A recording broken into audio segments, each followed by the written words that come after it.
Un saludo especial desde Costa Rica. Mi nombre es Jorge Ramírez Caro. Agradezco a Casa de las Américas y a Zuleika por habernos invitado a mi esposa Silvia Elena Solano Rivera y a mí a impartir un par de talleres. Mi esposa hablará sobre la etnocrítica en textos literarios y yo hablaré sobre la etnocrítica en textos didácticos de estudios sociales. Yo soy docente de la Universidad Nacional de Costa Rica. Trabajo en la Escuela de Literatura y Ciencias del Lenguaje en el área de la investigación, el análisis de textos y literaturas, particularmente literaturas latinoamericanas y centroamericanas. En este taller pues les daré algunos lineamientos sobre cómo acercarnos desde una perspectiva etnocrítica a los textos didácticos que a diario utilizamos en nuestras aulas.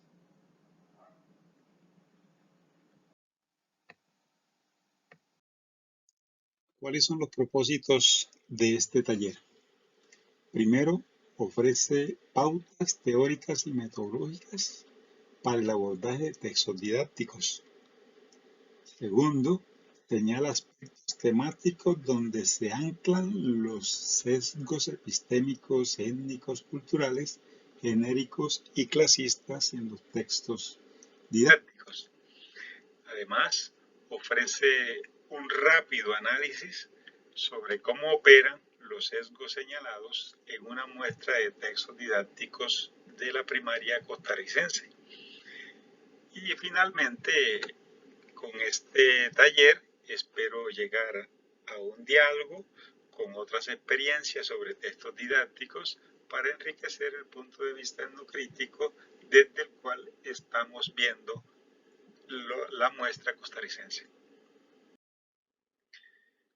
Voy a señalarles algunas pautas de en qué consiste la lectura etnocrítica. En primer lugar, la etnocrítica busca leer en los textos la constitución étnico-cultural originada en la modernidad-colonialidad,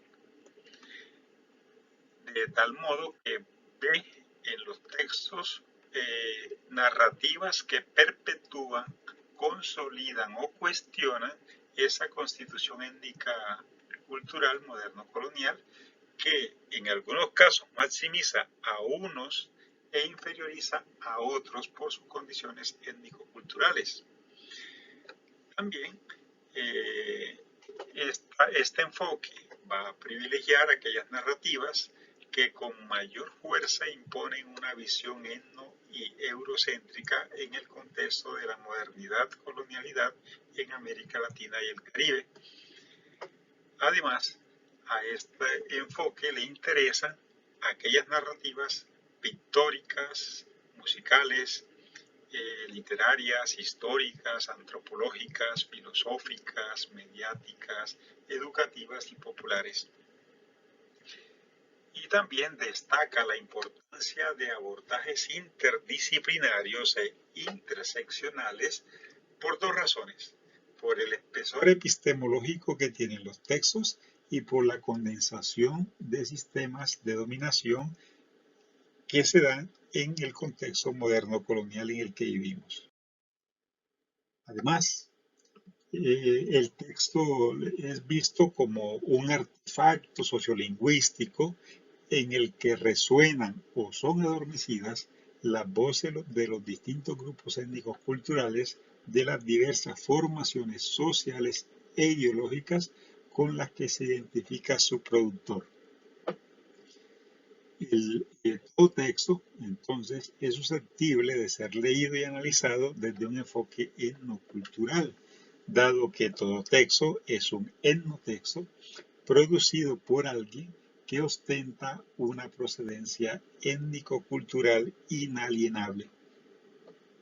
Además de la intersección étnica, de género y de clase, la etnocrítica considera la interconexión que hay entre lo estético, lo ético y lo político para destacar que toda manifestación estética es una herramienta que genera un sistema de valores que empodera o desbanca a grupos humanos. Por último, por su perspectiva descolonial, entonces la etnocrítica analiza las visiones epistemológicas desde las cuales se lleva a cabo la representación del mundo en los objetos culturales y artísticos. En tal caso, mira con atención la visión etno y eurocéntrica, también los sistemas de dominación derivados de esa visión epistemológica, como son el racismo, el sexismo, el clasismo, la homofobia, la xenofobia, la aporofobia. La etnocrítica tiene una propuesta metodológica, digamos, muy afín a los aportes que ha hecho el estructuralismo, la sociocrítica y los estudios críticos del discurso, de tal manera que va a operar en tres etapas.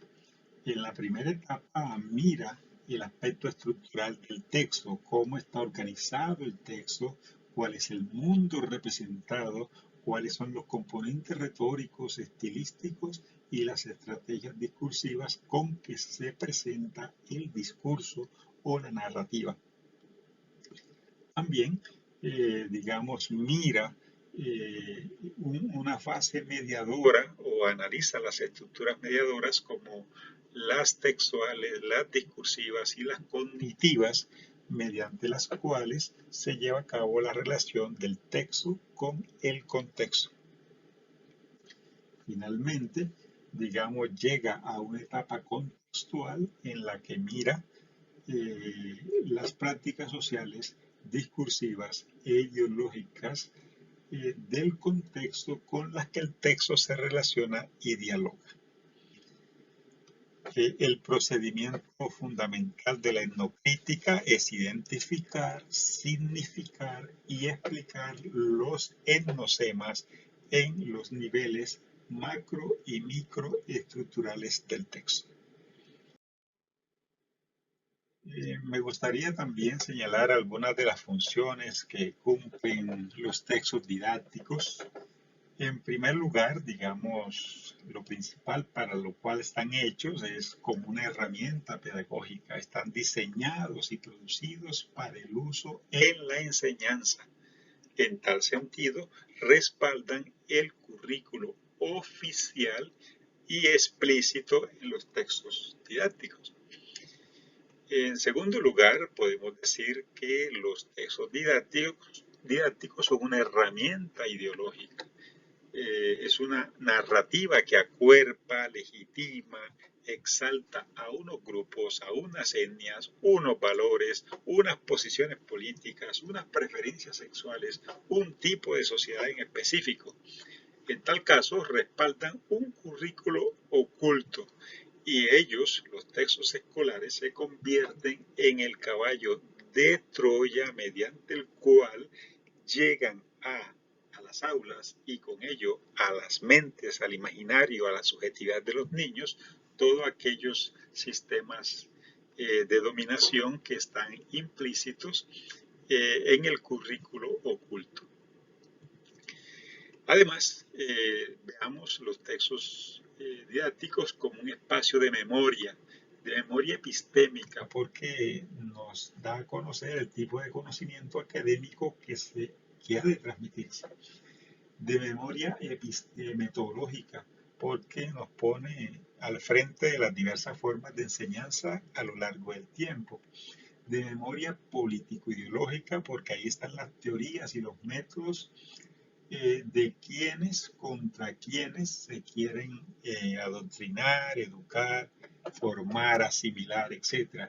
Y étnico-cultural, porque, digamos, en cada se muestra cómo entra cada grupo étnico-cultural en el imaginario y en la subjetividad. Hay que tener en cuenta que también el texto didáctico es un híbrido, es bimodal. Es una de las narrativas híbridas o bimodales porque está constituido por una parte verbal y una parte gráfica. Las gráficas siempre son dibujos, fotografías, pinturas, infografías, mientras que la parte verbal requiere un conocimiento académico previo. La parte gráfica es consumida de forma pasiva, casi de forma incuestionable. No requiere el niño saber leer ni escribir para poder leer, apropiarse de lo que el texto tiene, sino apropiarse, ser apropiado por el texto. La parte gráfica genera efectos cognitivos y afectivos. Ofrece, sin procesar, una visión de mundo y es más efectiva que la parte verbal, que demanda otras conexiones. Las imágenes condensan verdades casi incuestionables, ideologías y representaciones propias del imaginario de una sociedad.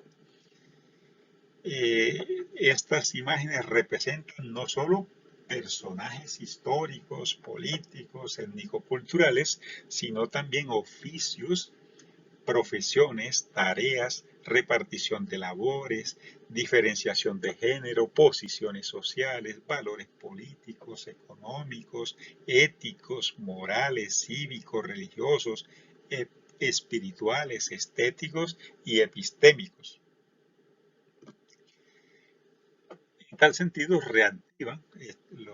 las imágenes reactivan la mentalidad instalada en nuestra cabeza, ya sea la memoria familiar, la memoria social, la memoria histórica, al mismo tiempo que crean nuevas expectativas en quienes consumen los textos en la parte verbal y gráfica. Eh, digamos que el texto didáctico lo podemos concebir como un gran álbum familiar de carácter homogeneizante. Digamos, lo primero a lo que un niño al entrarse se enfrenta es a sí mismo, a su cuerpo, a su persona, a la anatomía, después al ambiente familiar, luego a la escuela, la comunidad, el distrito, la provincia, el país. El niño va siendo insertado poco a poco, insertado, asimilado, tragado, ¿verdad? Por la cultura, la palabra y todo lo que a través de la palabra se va transmitiendo. Los textos están dispuestos de manera cronológica, nos ubican desde el origen hasta nuestros días de dos maneras. Una individual, en donde el origen lo marca la familia. Ahí es donde se encuentra el árbol genealógico que señala quiénes son los antepasados más inmediatos de los niños. Y la otra es de manera colectiva, en donde el origen lo marca el entrecomillado descubrimiento de América, que le dice al niño cuándo empieza nuestra historia con una mezcla de indígenas europeos y nos muestra a nuestros antepasados más remotos. Este gran álbum fotográfico sobre los sucesos que atañen a la gran patria nos señala quiénes somos, de dónde venimos y hacia dónde vamos. Además de eso, nos dice también quiénes no somos, quiénes quedan por fuera. Por ejemplo, dentro del mito de la blanquitud y una visión eurocentrada, son excluidos aquellos grupos que mancillan la buena imagen de las que las élites políticas y económicas y simbólicas han construido y han exportado publicitariamente hacia otros lugares. Ya entrando, digamos, a revisar el cometido de este taller, vamos a ver el árbol genealógico de la patria constituido por el árbol de la familia. ¿Quiénes son los miembros de la familia? Como pueden observar en la imagen, el texto representa efectivamente a unos niños, a sus antecesores y a los antecesores de esos niños. Es decir, va de los niños a los padres y de los padres a los abuelos, tanto maternos como paternos. La imagen pone de manifiesto que este árbol genealógico es totalmente eurocéntrico, eurocentrado, etnocéntrico, privilegia lo blanco. La familia es el primer rostro étnico-cultural modelador de una imagen blanca de la patria, proyecta marcas raciales de origen blanco, conecta a niños y niñas con ancestros lejanos y tal vez ajenos, estimula la autoestima o la decepción por esos orígenes blancos, coloca a lo blanco como si fuera el modelo identitario a seguir. Esa aproximación a la familia blanca acarrea problemas en unas sociedades tan multiétnicas, multiculturales, multilingües como las nuestras.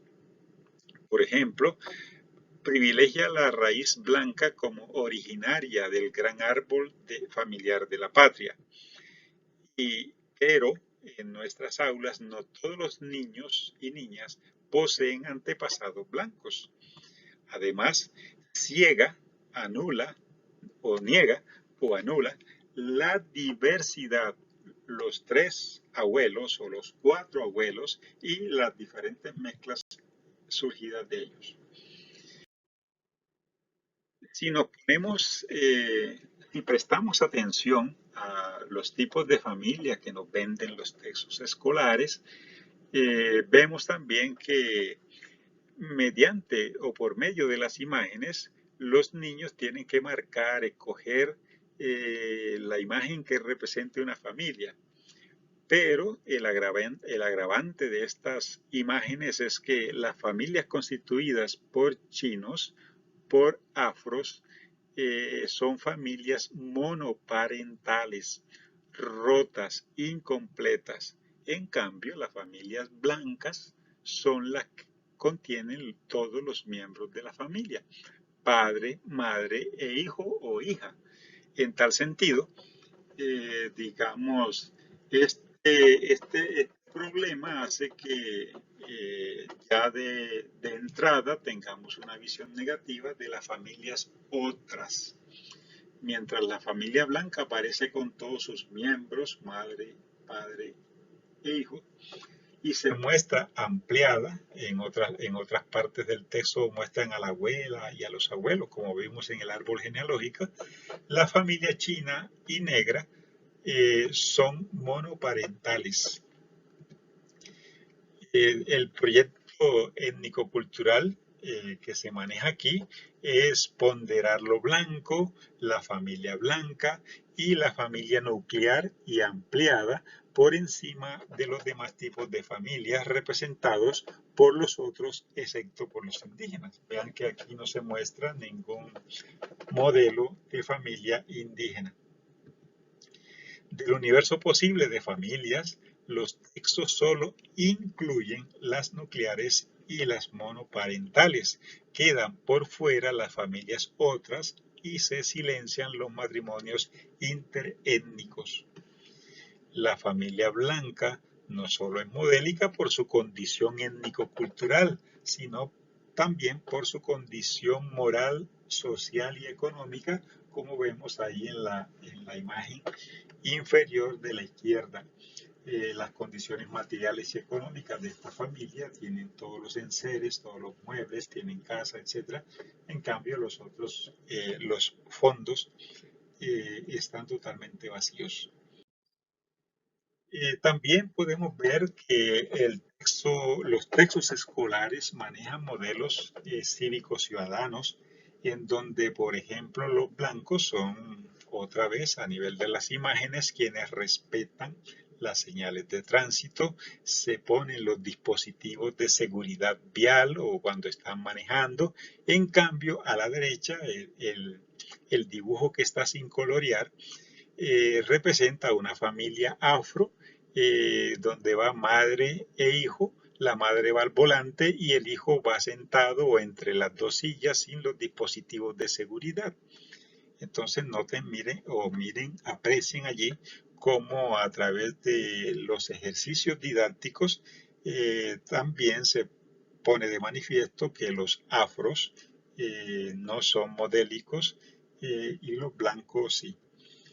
Los blancos siempre aparecen como modelos, son doctores, educadores, ingenieros, abogados, arquitectos, presidentes.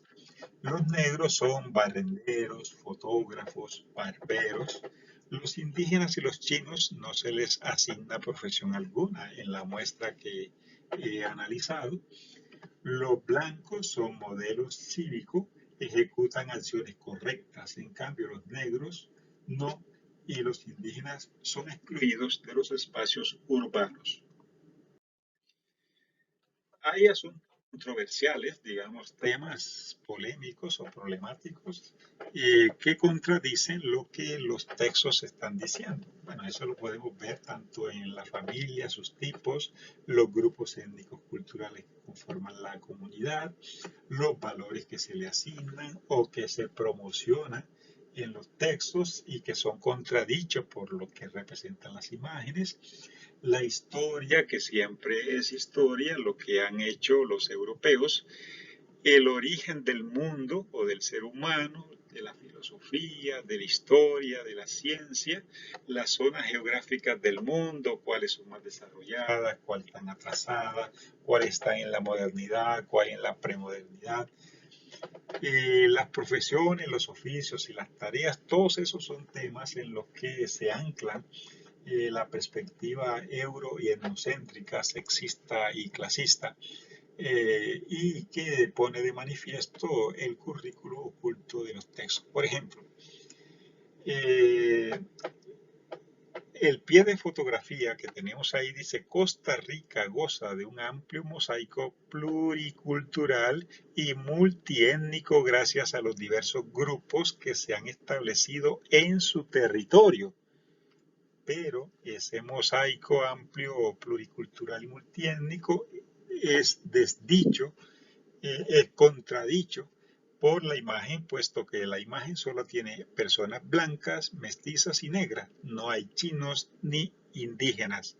Entonces ahí hay un problema que es muy común, reiterado en los textos escolares. Acá tenemos también otro problema. Si ven la imagen, están con nombres los blancos, los negros, los mestizos y los chinos. ¿Quiénes faltan?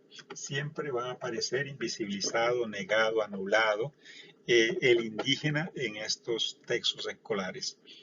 A pesar del predicado mito de la igualdad y los consabidos valores de democracia, interculturalidad y respeto sin discriminación, los textos siguen siendo racistas, sexistas y clasistas. Los indígenas solo aparecen en la colonia, en la celebración del Día del Indígena, que acá en Costa Rica es el 19 de abril, y como ejemplo del atraso. Viven en reservas totalmente artesanales, con una vida totalmente alejada de la modernidad. Los negros también aparecen como esclavos coloniales en la celebración del Día del Negro, que aquí en Costa Rica es el 31 de agosto, y en los carnavales de Limón, que se celebran los 12 de octubre. Los chinos tomaron preponderancia en Costa Rica en los últimos años con la figura del astronauta Franklin Chandías y con la construcción del Estado Nacional, que fue una donación del gobierno de China. Entonces ahí los chinos comenzaron a entrar positivamente en los textos escolares, porque un siglo antes los chinos eran vistos como lo más despreciable del mundo. El poder, el saber, está entonces en manos de los blancos mestizos, varones, católicos, heterosexuales. Los modelos colectivos siempre son blancos y mestizos. Por ejemplo, aquí voy a dar un vistazo general también para que vean lo que uno puede rastrear en los textos escolares, los acontecimientos históricos solo presentan a los indígenas en su condición de descubiertos por Colón y a los negros en su condición de sometidos a la esclavitud. Ustedes van a darse cuenta que en estos textos escolares costarricenses los indígenas están siempre doblegados, como sumisos, con la cabeza gacha o hacia abajo, igual que el negro, como presentan las imágenes aquí, manos atadas, subyugados, doblegados, sometidos por el blanco. Esa imagen no varía. Los descubridores, los conquistadores y colonizadores, los héroes, los libertadores y los presidentes de la república son siempre blancos y mestizos, en el caso de Costa Rica, ¿verdad? Entonces nunca hay una figura de poder representada por un indígena o por un negro. A nivel, digamos, cognoscitivo, física, política y militarmente, los blancos aparecen representados como seres superiores porque son los que llevan acciones como descubrir, dominar, libertar y gobernar. En cambio, los otros, negros, indígenas, son descubiertos, dominados, libertados y gobernados. Con excepción de los héroes, indígenas y africanos son representados en forma negativa. Por ejemplo, los indígenas como seres desnudos, sometidos, derrotados, explotados, sojuzgados y masacrados. Los africanos, en calidad de esclavos, aparecen explotados, azotados, encadenados y nunca se dice que se liberaron. No se presenta para ellos figuras referentes históricos, luchas, rebeliones de negros en estos textos. No hay absolutamente un ejemplo esperanzador o de liberación para ellos. Los modelos indígenas como Tupac Amaru, Garavito, Presbere aparecen como héroes solitarios, sin dominio o liderazgo sobre nadie. En cambio, como pueden ver allí, en la primera lámina superior está el español encima de su caballo, en una posición superior jerárquica de dominio y poder. Por encima de unos indígenas que están doblegados, sumidos, cargados, abrumados, etc. Pero los héroes indígenas nunca aparecen subyugando a nadie, ¿verdad? Siempre aparecen solitarios. No se destaca en ningún momento, por ejemplo, en el caso de los negros, nunca se destaca la revolución haitiana liderada por Louverture. Siempre aparecen despojados de cualquier modelo que los pueda representar, que los pueda guiar. Los modelos libertarios predilectos por las élites políticas, económicas e ideológicas de nuestro medio son la revolución de las colonias de Estados Unidos y la revolución francesa. Nunca los levantamientos indígenas de Tupac Amaru, Tupac Katari o la revolución haitiana, pero siempre es totalmente eurocéntrico o anglocéntrico. No crean que lo que les he expuesto hasta aquí solo sucede en los textos escolares de estudios sociales costarricense. También encontramos cosas parecidas o peores en los textos de colegio. En la secundaria costarricense, el estudiante comienza a ver un poco más allá del país, un poco más allá de la provincia y se mete en los continentes, en la relación con el mundo, con la globalidad. Veamos lo que pasa en África. África es propuesta como la cuna de la humanidad, pero sucede lo mismo que con la teoría de Hegel sobre el origen del espíritu. África nunca crece, nunca se desarrolla y queda como en pañales mentales. Y queda exactamente como siempre se le ha pintado a los países, comillas, del tercer mundo, que no se saben gobernar porque son niños, porque son muy jóvenes, etc. África, en tal caso, es asociada a una serie de problemas como pobreza, hambre, conflictos étnicos religiosos, enfermedades, sequía, muerte y migraciones masivas hacia Europa.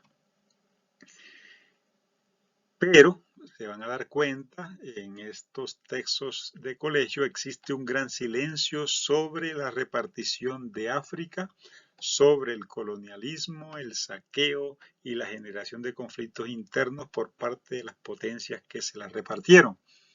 Los textos exoneran, exculpan a los europeos de las actuales condiciones de miseria, pobreza en las que vive África.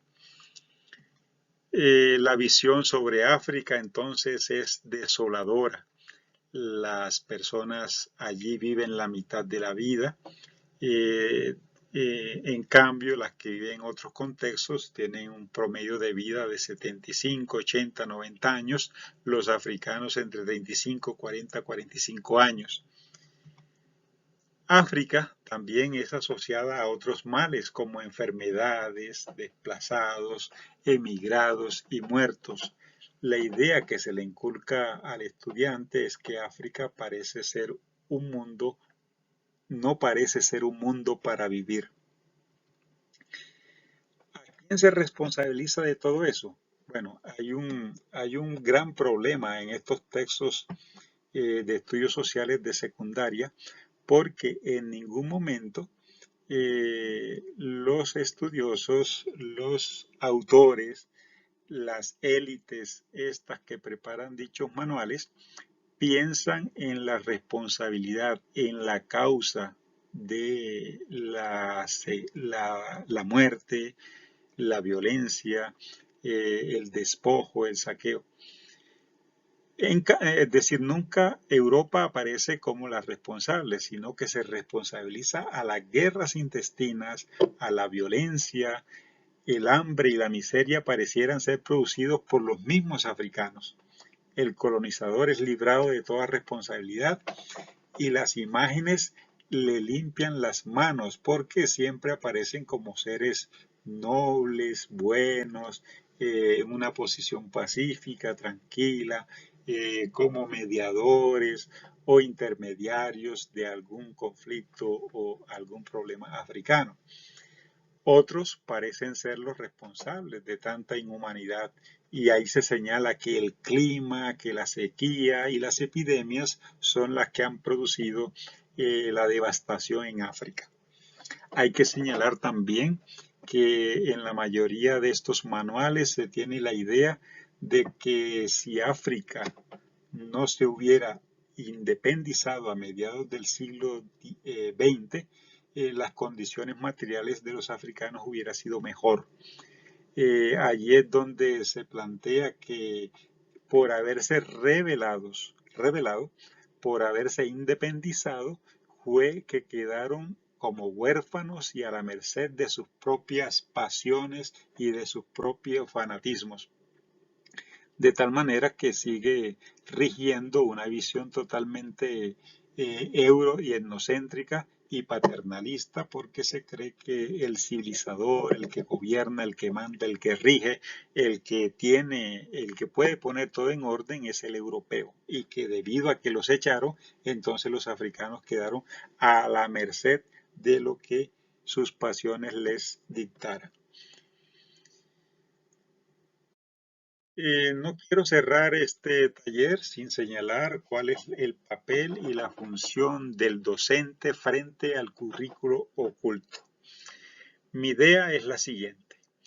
En este proceso de enseñanza-aprendizaje se convergen tanto los programas oficiales más los textos escolares y más los docentes. Pero digo o señalo que si ese docente es una persona inconsciente de la problemática social, política, económica, étnico-cultural que se materializa en los textos, entonces el currículo oculto es totalmente reproducido y traspasado a los estudiantes. En cambio, si el docente toma esos programas y esos textos escolares de una manera consciente, crítica, desmantela, desenmascara y polemiza con todos los sesgos que el currículo oculto trasiega, transmite, eso jamás pasa así tan crudo a la mente, a la subjetividad, al imaginario de los niños. Entonces el papel del docente es crucial en esta lucha, en este combate, en este proceso de resistencia contra las mentalidades modernos coloniales que aún perviven en nuestros sistemas educativos. Creo que traigo aquí a colación la frase de Paulo Freire: una educación que no es liberadora conduce al oprimido a querer ser como el opresor. Finalmente, digamos, les dejo aquí algún mensaje final. Los resultados de mi investigación han sido materializadas en este libro que se llama El racismo entra y sale de la escuela. También tengo inédito El racismo entra y sale del colegio. Es un libro que no he publicado, estoy esperando encontrarle una editorial. Eh, si quieren ahondar más sobre este fenómeno, pues aquí está este libro y ojalá en la próxima vez que nos veamos cara a cara en La Habana, pues pueda llevar unos ejemplares y donarlos a la biblioteca de allá.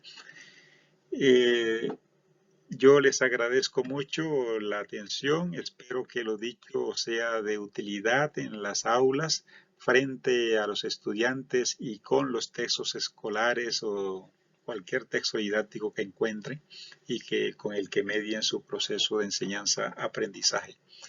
También les dejo aquí mi correo electrónico para que entablemos el diálogo. Aquí esperaré las preguntas, los comentarios para enriquecer esta percepción que tenemos nosotros acá de los textos escolares, de la literatura, etcétera, etcétera, desde la perspectiva étnico-cultural que les he planteado. Les agradezco mucho la atención y espero sus comentarios y preguntas. Muchas gracias.